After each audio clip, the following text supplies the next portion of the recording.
How's it going, everyone? Mad Spartan here, and today I'm bringing you Season 46, War Number 1. It is the start of a new season. Any of you that actually played the game, the meta is not very friendly to us. It's going to be a tough season.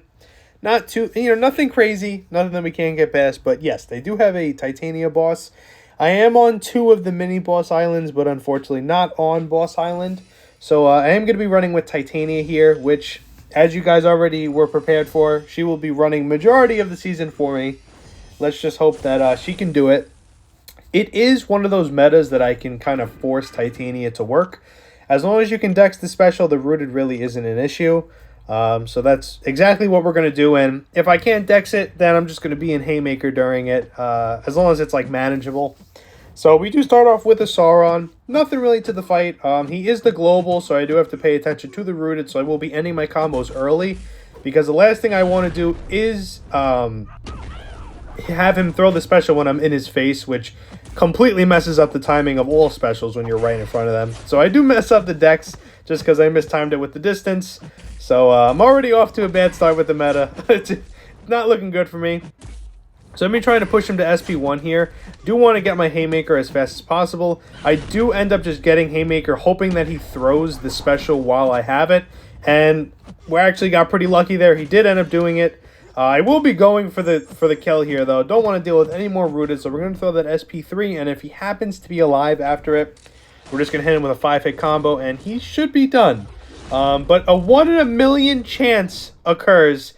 Even with him being super passive from all the debuffs, he's got like 4 different debuffs that make him passive. He still threw that SP3. Not a big deal. We have full Haymaker, and, he's pretty much dead anyway. So it was very unnecessary to get hit with that, but it didn't do anything to us. And next up, we do have an Ebony Maw, which he's not the global anymore, so it makes it even easier for me. We'll be running with Titania with that. Now, the meta is pretty interesting, I could say the least. A lot of people have an issue with it. I do think this is a good opportunity for like lower alliances, like maybe low end of Platinum 1 or maybe even Platinum 2 alliances, because all the top alliances are having issues with the meta themselves. It could be a good opportunity for the lesser named alliances like ours as well to hopefully take that to our advantage and kind of climb the ranks while they're not there. Now, not everyone has the same mindset as I do. I don't really find this meta to be too challenging. There is certain champs in it that do make it hard, of course, but overall, I don't think it's that bad of a meta. Even with Onslaught, he isn't too much of an issue as long as you can dex his SP1. Like the alliance that we just played now, they used a Titania against ours, and it works. Like I said, it worked. I know it works, but overall, the defenders aren't too bad. And for certain defenders like Joe Fixit, for example, just push him to SP2. You know what I mean? It's not really that bad. We are going up against a Nick Fury, as you guys are seeing in the background. It's nothing to worry about. I usually use her against him in battlegrounds all the time. So you guys don't have to worry about my poor decision making. But yeah, I don't think the meta is too bad. The topper alliances are having an issue with it, which is good for us because it allows us to hopefully get masters in a pretty comfortable range, and maybe we could even pass them to a decent amount. It'd be very interesting to see what alliances come out on top on this meta. It's a very big opportunity for us, and as long as we don't completely shit the bed, it's not out of our control to do good. It doesn't matter if you're gonna climb onto this meta and act like, the only reason why you died was because of the meta. Spoiler alert, I do end up dying this war, and it's not even to a global defender. It sucks, but, what can I do? I'm not going to say, it's because the meta is difficult or anything like that. He wasn't even the global, so, it'd be stupid for someone to say something like that. But overall, I don't want there to be instances where people, kind of just say the reason why they're doing bad is because of the meta. I think that's kind of a load of crap, but I don't know what happened there. Usually he goes full, back to full health, but somehow I stopped it. Don't know how, but overall, like I was saying, I don't want to see a lot of people be like, the reason why they're dying a lot is because the meta is hard and they can't adapt, but we have no choice but to adapt, you know. And on the off topic, this fight was so difficult. I was extremely nervous about it. I knew that Titania can do it, and my only practice against Photon with Titania was against the boss when she had the unblockable, and it was just a mess. So what I'm doing here is, obviously you can't stun her or else she goes miss. I am going to be trying to bait SP1s while she's not in her binary, because, you know, you can't dex them when they're in binary. So I am going to be trying to bait it, and I do mistime the dex, which... you know, what do you know? Now I have no indestructible boost. So I'm going to be pretty much just taking my time with it. The goal is to get her to 10, but Titania sometimes screws me because she goes Haymaker. So I'm not able to manually switch her. And just like that, we did manually switch her. That is probably the most important thing. She cannot throw her specials while she has binary. So as you can see, I'm just kind of dashing back a bunch. And she's actually playing into us pretty well. You know, a lot of times they dash in.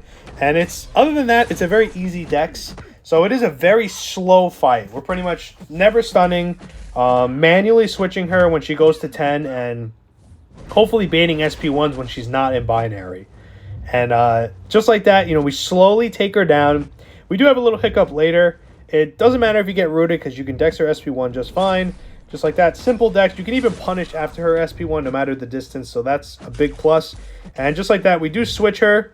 She is in her pure light form. It is not binary. I confused it with the other, with Captain Marvel movie. So pretty much just waiting it out. You know, we don't want her to throw the SP1 while she has that. So I do end up trying to go for it here. I'm going to be going full-blown aggressiveness. I should have went Haymaker and then kind of hit her some more, but I didn't do that because I didn't want her to potentially throw the special. So I'm just pretty much going in, hoping that she throws the SP3 when the debuffs are gone. It is a pretty good system that Titania has, where when you throw the SP3 and all those passive debuffs are on them and you're laying into them, when those debuffs fall out, you still have half of your Haymaker up. So it is plenty of time for that champ to hopefully throw the SP3. And I'm not saying it doesn't happen, you know, what you're thinking. It does. Sometimes they don't throw that SP3. Sometimes they just wait for your Haymaker to go away and then slam you with it. It is a possibility. It is extremely low, though. So, like, it's so low to the fact that it's not even worth talking about. So, pretty much just, I got a little carried away there. I didn't want to push her to SP2 because you can dex it until, like, I think the last part of it is undexable. So, pretty much just biding my time here. I don't want to get too aggressive because healing up Titania is a mess. It really is. So now we're going to try to put her in her pure light form. You know, now that I think about it, I should have just threw the SP3 again. I don't know what I was thinking here. So now that I have Haymaker, I don't know what happened. I think I just got too aggressive. I did throw the Haymaker out. I don't, you know, to be honest, I'm looking at this. I don't even know what the hell I did. But what I was trying to do was gain Haymaker and then tank the entire SP1. But I should have just pushed myself to SP3 and just beat her like that. But just like that, she is done. Literally soloed it. And I was very excited because I was very nervous about that fight. And this is another fight that, from what I've been told by my Alliance members, that it's a difficult fight. Like, a lot of people are going to have an issue with it. I don't really see it. I mean, of course, this is a rank 4 ascended thing. But, like, even if he was, like, rank 5 ascended, like, it's... The type of fight doesn't ever change, so I don't really understand why people are getting upset about it. I do pick Indestructible now. I don't pick Star with a Bar of Power anymore, due to the fact that, you know, sometimes I'm a little rusty when he throws that first SP1.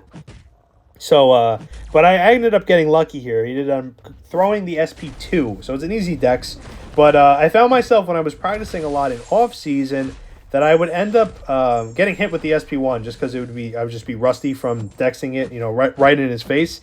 So I am throwing the SP1s here. Pretty much the whole idea of the fight is to let him gain all of those regens as much as possible, actually, and just reverse it. Like, it doesn't matter how tanky the thing is, as long as you're within the counter of the hits. And you have all those petrifies. And the good thing about Sandman's SP1 is he is right in your face when you do it.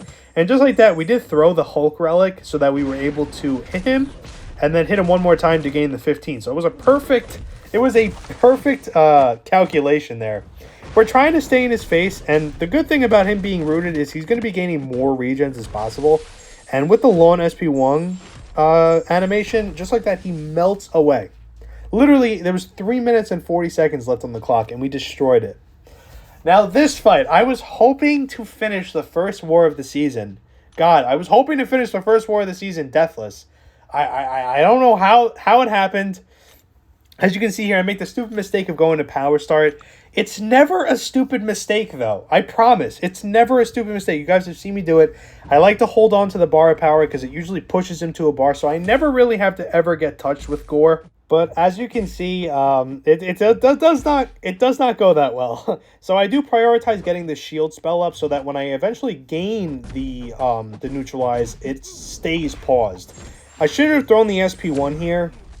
I should have kept the SP1 for when inevitably like the spells fall off and they're not paused anymore. So I kind of stupidly did that, but the fight isn't going bad. I was able to get the shield spell during the animation, so I was able to keep it.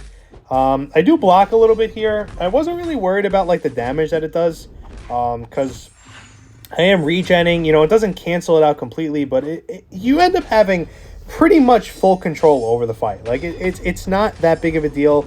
I just screwed up, and I was, you know, it's very upsetting, but, you know, you kind of live and you learn here. This fight is always a little tricky. You know, the Wiccan is rank 4, so, and just like that, I do mistime the decks, and I was so upset, and I realized I was so upset that I forgot to record the other attempt, but this is proof that I beat him the next turn. I promise you guys, I would never lie to you, but I was very upset about that. Overall, you know, it's not a bad war. The other alliance is definitely having a tough time acclimating with the global and also just regular defenders. And by the time I'm saying this, there's about 20 hours left in the war.